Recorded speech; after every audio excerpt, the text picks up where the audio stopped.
Welcome to Farm Here Daily, a Field Forward podcast. I'm your host, David Geiger. Today on Farm Here Daily, the Pro Farmer Crop Tour heads into Iowa. A chat from this morning with Western Tour leader Chip Flory.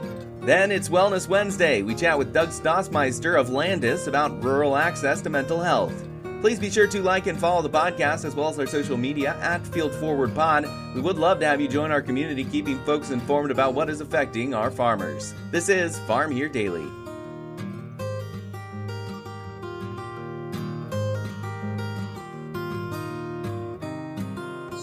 And joining me on Farm Here Daily, we have Chip Flory. He is the Western Tour leader for the Pro Farmer Crop Tour, and that's going on right now. You guys are rolling into Iowa today here, almost done with the full tour. Chip, thanks so much for joining us, and tell me, what have you seen so far? What has been the experience on the Pro Farmer Crop Tour? Yeah, we learned a lot in South Dakota and Nebraska on the first 2 days of the tour. And I'm sure we've got a lot to learn on the last 2 days of the tour as well. But what we've seen to this point was a good corn crop in South Dakota and Nebraska. The problem here is that we are looking at a crop that has great potential, but also has great risk because of some of the disease elements that are out in the field. The biggest concern that I've got for the corn crop is the southern rust that really started to bloom over the past 10 days. You look at southeast Nebraska and some of the level of infection in those fields, you got to be concerned that they're not that the season is going to come to an early end for some of those cornfields out there. And then on soybeans, I think we saw a lot of brown stem rot. We saw some other disease issues. We saw disease issues that are typically associated with a big yield year. And we've got lots of pods out there. We've got moisture to go ahead and finish. The beans are loving it, and so are some of the diseases that are moving in. And, you know, David, they have moved in a month early. And right now, they look like it would be acceptable on September 10th, not August 20th. So they're maybe, 20 days ahead on the development in the diseases in the bean field. Wow, that's definitely lining up with what I've been hearing from folks out in the fields here in the States. But more Corn Belt wise, as you look at some of those higher highs with all the rain that has filled up the crop, but also facing those low lows with the disease pressure that comes with lots and lots of wet crops. What would you say kind of on that higher end we are seeing for some of the good crops that are out there? Yeah, of course, the high highs are definitely in the irrigated fields because the year started with their prep to irrigate the field. So even though it might be rain fed this year, those fields were fertilized better at the start of the year. They were planted with a higher population, and everything is kind of all systems go for those fields. And the dryland fields, of course, carry a lower population, maybe weren't as fertilized as aggressively, and that's where the difference in the yield is happening. On my route through Nebraska, I had a low of 142 and a high of 242, right at 100 bushel difference, and the one was in an irrigated field that maybe hadn't even been irrigated this year. Wow, that is insane difference there. As you look at those lower populations of your count there, is it you were talking about disease earlier, and does it seem to be primarily associated with disease, or were you kind of inferring that that field had not gotten the amount of water that it had gotten? No, it got all the water that it needs in Nebraska this year. Right. For example, I talked to one guy in Nebraska City, and he had gotten 32 inches of rain this season. Holy cow! That's 3 years worth of rain during a growing season, and so the crops have had plenty of moisture. It's just a question of, are they going to be able to finish and get to get to the end line before the disease stops the growing season, and hopefully that's going to happen. I'm just not too sure it's going to happen in all cases. I want to touch on the disease side as well. Just to clarify, you're not necessarily seeing the damage yet. You're just noticing lots of disease that will potentially damage a lot of the crop before Well, it even has a chance to finish up. well, the development pace of the crop, I think, has been sped up some. I don't mind in the third week of August. I don't mind seeing a crop in Nebraska and South Dakota that's in the late dose stage. And basically every sample that we saw was starting to dent. Now up in South Dakota, I think that's because they had a fairly early planting date. Talked to one producer up there that said the latest planted silage corn was by May 9th up in South Dakota. So everything moved quickly during the planting season. And the other thing is they basically planted into dust. So really good started to rain, and it's been raining ever since. And I think that crop is probably just far enough along that it's starting to dent. Now, down in Nebraska, it's a different story. The planting season was a little bit later because of some rain. And as a result, when you look at a crop that is fully dented and the milk line is already a quarter to a third down that kernel, something's been pushing it. Now, was it the heat? Was it the high nighttime temperatures? Was it the influence of the disease? I think the answer to that multiple choice question is all of the above. It wasn't just one thing. Everything has been pushing the crop ahead in Nebraska. And what that makes me think is that we're probably going to be looking at a seed size that's a little bit smaller than normal. Normally, if it's 80,000 kernels per bushel, this year maybe it's going to be 85,000, maybe even 90,000 kernels per bushel, when in a lot of cases the goal anymore is a 75,000, maybe even get it somewhere south of the 75,000 kernels to make a bushel. And then you're talking heavy corn and kernels that are well filled, and you're still your yield potential because of that. We did get a lot of rain, and we've had lots of time for crop to grow. I know some crops across the Corn Belt have been growing extremely fast. Have you seen any signs of less hardy stalks or something to worry about come pre-harvest of potentially some corn getting blown over this season? Well, boy, you touched on something that's going to be really important this year, and that is prioritizing your fields for harvest. And I think a lot of that is going to be driven by the disease more than it will be driven by some of the problems that may have happened earlier in the year. There are some spindly stalks out there, and I think it gets back to the cool emergence period that we had.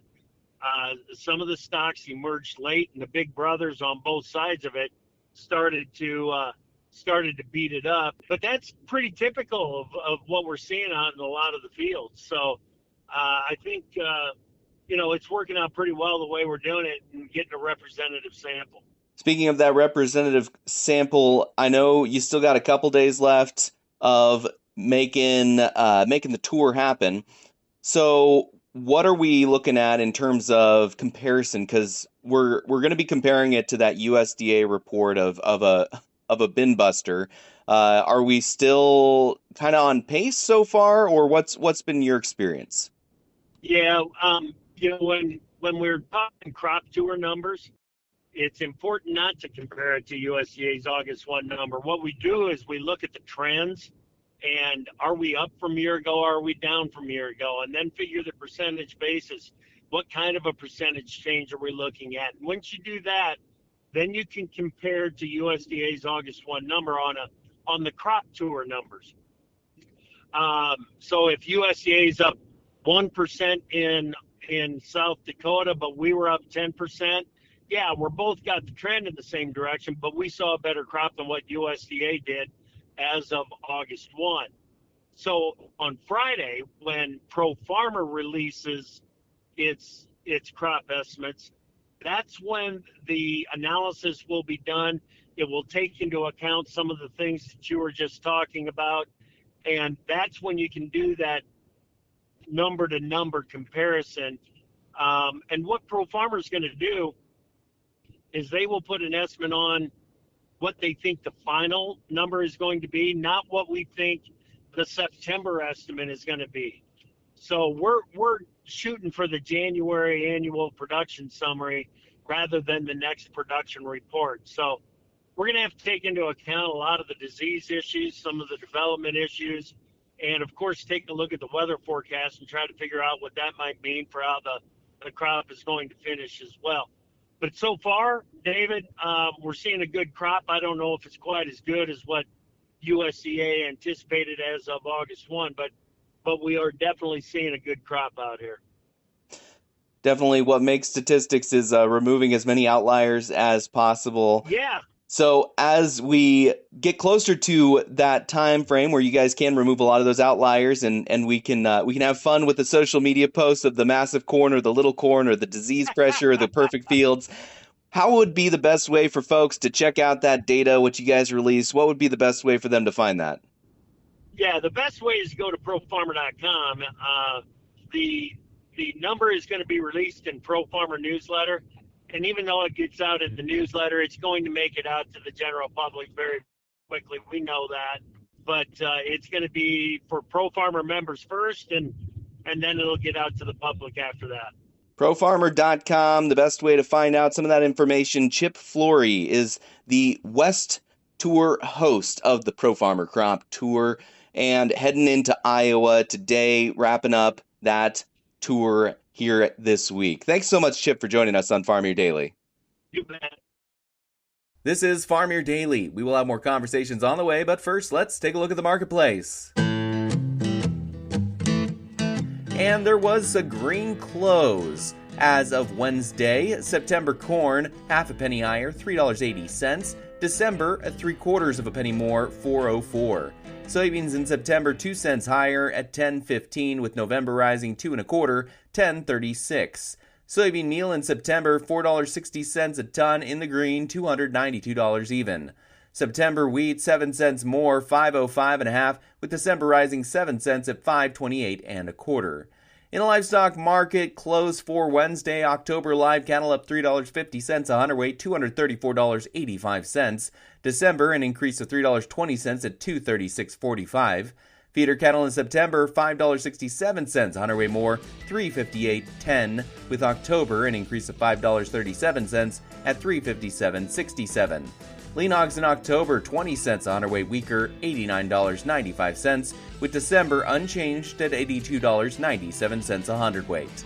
That is the Wednesday market close. This is Farm Your Daily. And joining me on Farm Your Daily, we have Doug Stossmeister, the Leadership Development Coordinator with Landus, and we are talking about Wellness Wednesday, an initiative you guys are doing. And this week, I want to go over one of the topics that you are going over as well, which is making sure rural America, rural Iowa, has access to the proper resources it needs to stay healthy and stay up to date with everything that's going on. So, Doug, first off, thanks again for joining us on Farm Your Daily. And what are some of the top priorities, resource-wise, folks need in rural America? Hey, David, thanks so much for the introduction here. Yeah, I would love to talk about that a bit more and just go over some of the resources that we can provide to, rural America in general. And specifically, let's talk about Iowa. Recently, I actually worked with one of our stakeholders, and it took me, honestly, 2 or 3 weeks to find them a provider that they could talk to about their mental health and different things like that, which makes this difficult. There are so many things out there that makes this more of a challenge than it should be, especially with places that, you're out in a random, location in Iowa, and there's, you have your gas station and your one little restaurant, and there's just not a whole lot going on. So where do we go for resources in that sense? And so one of the solutions that I found for a lot of our stakeholders or farmers or anything along those lines is actually a public resource tool. It's called Psychology Today. And honestly, you can go into this resource and you can use it to find therapists, psychologists, different things along those lines at a specific location, find their specific specialty that they do as a therapist, or, if they take a specific insurance. And then you also have virtual options. So telehealth, and sometimes we look at that and, it's hard to find the right provider, because there aren't very many in rural Iowa, to say the least. But like working through that and like honestly expanding our network into more telehealth is going to give us a lot more ability to look at different options. I don't take it that you're saying that there's more mental health needs in rural America. In fact, there might be less. It's just there's less rural access to mental health care. And I think a pretty big misconception when it comes to mental health is that it's just pretty much, oh, I feel sad, or I have X, Y, or Z problems. And therapy can help you navigate with all sorts of things, from focus in work to relationship navigation. And there's a variety of different avenues that you can take if you do have access to that. Is that a pretty clear view of how you all see that as healthful in rural America, or is there a different perspective to take from that? No, I think you're on the right page there. The way that honestly, like I have looked at therapy and different things along those lines is we do a lot of exercise for our body. Like if physical movement, mobility is something that's important to you, you're going to go to the gym, or you're going to do yoga, or you're going to do this or that, so on, etc.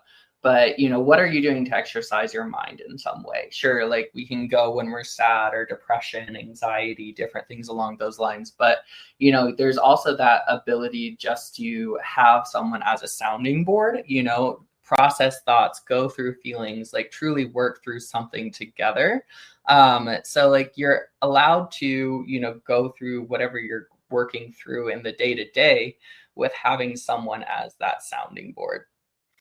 Absolutely. I think it's, very common for pretty much everyone who works to have frustration or anger and have that kind of build up, maybe because it's difficult to discuss it with the people that you're working with, which in rural America sometimes is your family.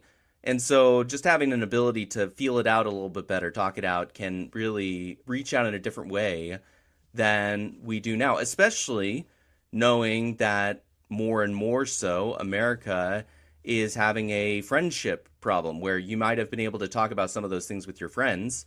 And more and more Americans are reporting that they spend much less time with their friends or have fewer friends than they used to. Right. Yeah, no, that's definitely interesting to think about. And like, nonetheless, I mean, if you're just not ready to take that, step into that environment with a therapist or psychologist or whatever you're working through. Honestly, one of the best things that I've learned, if you're going through a hard time and have that option to talk to someone close to you, is, just going to them and saying, hey, do you have the bandwidth for me to have this conversation with you about some of the thoughts that I'm going through right now? Just opening up that conversation for you to dive deep into that with your friend or your close support system, anything along those lines. We've talked about the therapy side of some of those resources. Are there other resources that are focused on health in rural America that you're working with as well? I think the other thing that we're, definitely bringing awareness to is like what to do in a crisis, like recognizing like there is mental health crisis that we walk through, if someone's like, there's hopelessness, withdrawal from a group, talk of self-harm or another person, something along those lines, then of course 911 is going to be your first option. But depending on where you're at with things, you also have the 988 suicide and crisis lifeline, which is free and confidential. It's also 24/7. Having that, there's also different hotlines that you can work through that are, specifically Iowa specific, that, you can Google. And again, if it really comes down to it and someone's in immediate danger, again, I would recommend to push them to a local ER urgent care if someone is in immediate danger, a threat to themselves or a threat to, someone within anywhere that they're at.